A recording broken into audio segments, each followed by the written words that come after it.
Kita balik lagi di Loyo. Gue kemarin baca satu novel. Ya, novel ini sebenarnya novel translatean gitu lah ya. Dia pengarangnya orang Singapura. Jadi kayak yang bikin Crazy Rich Asian, tapi ini orang lain lah. Model-modelnya mirip, tapi beda case ya. Di situ ada kasus di mana mereka itu si perempuan ini dia gagal nikah, terus abis itu dia pengen punya anak, jadi dia mencari pasangan yang memang hanya untuk menjadi pasangan punya anak. Dan ternyata ada satu aplikasi yang beda dengan Tinder gitu. Aplikasi ini mempertemukan orang-orang yang memang tujuannya sama, pengen punya anak. Nah, yang gue suka di situ gini, terserah ya, itu fiksi, apakah itu memang beneran dari kisah nyata, beneran ada kayak gitu, gue nggak tahu.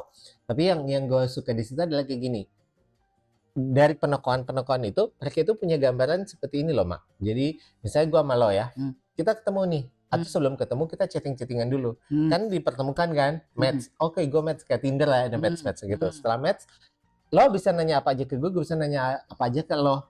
Dan itu orang-orang itu sangat terbuka, sangat open minded banget. Mereka akan ngomong, oke, kalau lo kawin, kalau lo punya anak lo mau besarkan seperti apa, kayak gini. Terus nanti hak asuhnya gimana, kayak gini. Terus ada yang ngomong kayak gini, oh, gue hanya mau punya anak kalau tidak menggunakan in vitro, which is tidak menggunakan sistem bayi tabung. Jadi mereka mau hubungannya secara natural. Ya, yang perempuannya ada yang berpikir, oh, gue nggak mau dong, gue kan cuma mau punya anak, tapi gue nggak mau berhubungan dengan lo, apalagi gue gak kenal lo segala macam kayak gitu.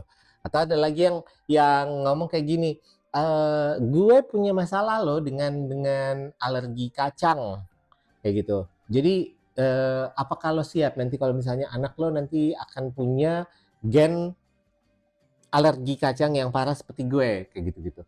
Jadi mereka itu sangat terbuka, dan menurut gue, hal-hal kayak gini ini yang jarang kita omongin loh. Iya kan, keterbukaan seperti itu. Karena sebenarnya bukan nggak terbuka, belum sempet aja, tapi langsung nonjok. Keterbukaan itu sebenarnya ada, kalau misalnya dibuat timing ya. Cuma sayang belum sempet timing itu, udah gitu. Kayaknya gue tipikal orang yang seperti di novel itu, makanya gue enjoy membaca novel itu. Why? Karena gue itu kalau misalnya mau deket sama orang, mau in relationship sama orang, kayak interview HRD, Mak, jatuhnya. Iya, nggak apa-apa.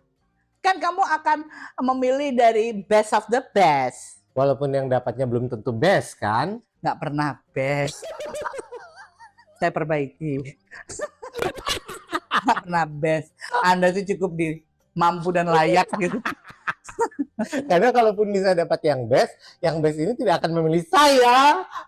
Kalau Anda dapat yang best, either dia nggak milih lo atau hubungan kalian cepet, karena dia pasti punya lebih dari Anda. Kayak gitu. Dan gue tuh gila loh, gue bisa menginterview banyak hal. Masa gue bisa tanya soal pekerjaan, soal gimana background keluarganya, soal apa, soal ini, planning lo ke depan kayak gimana, kayak gitu.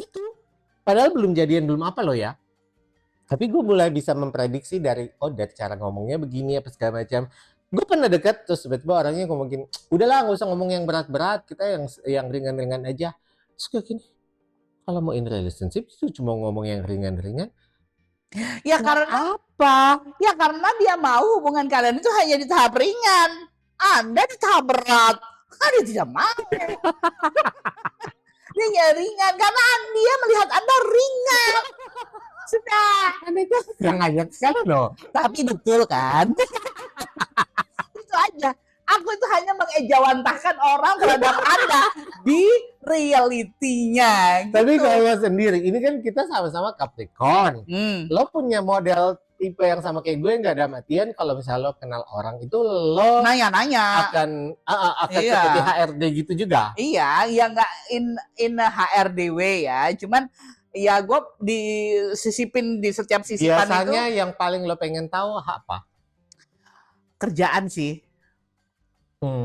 Jadi tuh apakah kamu tuh bekerja seberkomitmen seperti apa sih lu tuh terhadap hidup lo, terhadap pekerjaan lo, kayak gitu-gitu. Kan ada orang yang kadang bosenan. Nah, ini suatu saat dia bisa bosen sama gue gitu. Lo tidak pernah mempertanyakan masa lalu orangnya? Aduh, masa lalu. Udah pasti busuk, Mas. Udah lah. Gue kadang nanya, kadang enggak. Itu busuk. Itu Gue pasti. nanya sih, gue nanya hanya untuk membaca situasi dan memperkirakan apa yang akan terjadi ke depan itu, ya cuma membuat kira-kira, walaupun ke depannya tidak ada yang pasti, itu tidak pasti kan, kayak gitu loh. Saya pernah gagal berkencan dengan laki-laki yang Bertanya. over menceritakan. Oh ya? Ketika pertanyaannya beralih kepada, gimana kamu dulu gimana? Iya, aku dulu pernah nikah. Oh, mantan istri sekarang di mana? Dari pertanyaan mantan istri ada di mana, dia menceritakan seluruh kehidupan berumah tangganya dia, dan saya menyesal, semenyesal-menyesalnya menanyakan masa lalu yang tidak berfaedah dalam hidup saya. Ada seperti jadi terkejut. Jadi habis itu handphonenya dia bawa nih, kayak ini salah satu WA bahwa dia menanyakan lalala Lili. Saya sampai melihat dan membaca WA dari perempuan yang tidak saya kenal. Habis itu dia bilang, kamu kepengen tahu wajahnya?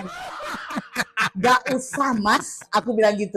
Lalu dia buka, tek, ini loh wajahnya. Itu ada si orang botak Kampang itu, ya kan?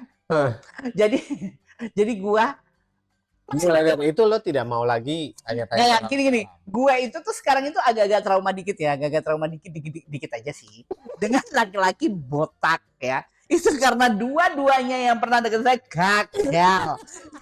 Yang satu over story, yang satunya itu duda, yang satu pekerjaan sama gua itu. Dan bermasalah juga dengan mantan istrinya. Jadi dua botak ini puyeng saya. Jadi saya itu memilih untuk yang ada rambut tipis-tipis, botak mungkin setengah lingkaran, jangan botak seluruhnya, atau rambut gondrong ya. Tidak, saya tidak menerima botak sebotak-botaknya, karena kok saya ngerti gitu ya. Gak apa-apa botak, tapi kayak Pangeran William, ngerti kan? Oh, ini aja. Saya juga nggak apa-apa deh yang itu. Ya penting masih ada rambut di kiri kanan itu. Udah lagi itulah. Jadi kalau menanyakan masa lalu, takutnya dia menceritakan jilid dari makanan datang sampai akhir. Gue sih pengen tahu hanya untuk cari gambarannya aja, tapi sudah sampai detail kayak gitu. Kok sampai detail kayak gitu ya gue cut off. Maksudnya stop. Itu udah too much. Ngomong. Iya, saya udah ngomong, aku Mas udah deh ini udah ranahnya udah jauh. Iya, tapi soalnya aku tuh kalau ini jadinya kepancing. Udah nih, diem makan lagi nih. Nah, waktu itu pernah ya kejadian. Nah, gitu lagi. Nah, waktu itu pernah nih kejadian salah satunya. Jadi lanjut ya kan. Nah, kalau kayak gitu gue langsung nggak. Nah, itu tujuan gue suka bertanya kayak gitu. Gue tuh hanya untuk menanyakan, untuk mencari tahu. Jangan sampai lo nggak suka kan kalau misalnya lo udah in relationship sama dia, terus yang dibahas itu soal mantan. Nah ini itu nggak menyenangkan menurut gue, dan menurut gue nggak etis lo. Enggak, dia tuh menceritakan tentang mantan itu kebanyakan biasanya mereka belum move on. Iya. Masih punya feeling. Apalagi kalau menceritakan itu ke orang yang sudah lo ajak komitmen. Kalau lo cuma sekedar menjelaskan sedikit untuk kisi-kisi, untuk meyakinkan, oke, gue udah nggak ada apa-apa sama mantan, go ahead, nggak apa-apa. Tapi kalau sudah sampai mendetail, terus udah in relationship, masih muncul lagi, wow, itu udah nggak bener kayak gitu. Iya. Tapi ada juga yang nggak bener, yang mantan pacarnya temen gue itu, mantan tunangan yang nggak tahu berapa lama lagi menikah gitu, akhirnya putus gara-gara si cowok ini masih sering nginep di rumah mantan istri. Gara-gara anaknya, alasannya anak nggak bisa ngerjain PR. Oke. Jadi PR anak selesai, ngerjain mantan bininya. Eh, Jadi temen gue udah lepasin aja. udah lepasin aja kok kayak gitu. Ya kalau di gue biasanya Iya, gue iya. pertanyakan itu biasanya bagaimana tentang kesiapan ekonomi ke depan. Itu Iya. biasa gue cari tahu. Terus bagaimana apa kesiapan dia untuk kalau misalnya bersama itu bagaimana cara hitung-hitungannya. Hitung-hitungan dalam artian bukan berarti mau hitung untung rugi, enggak.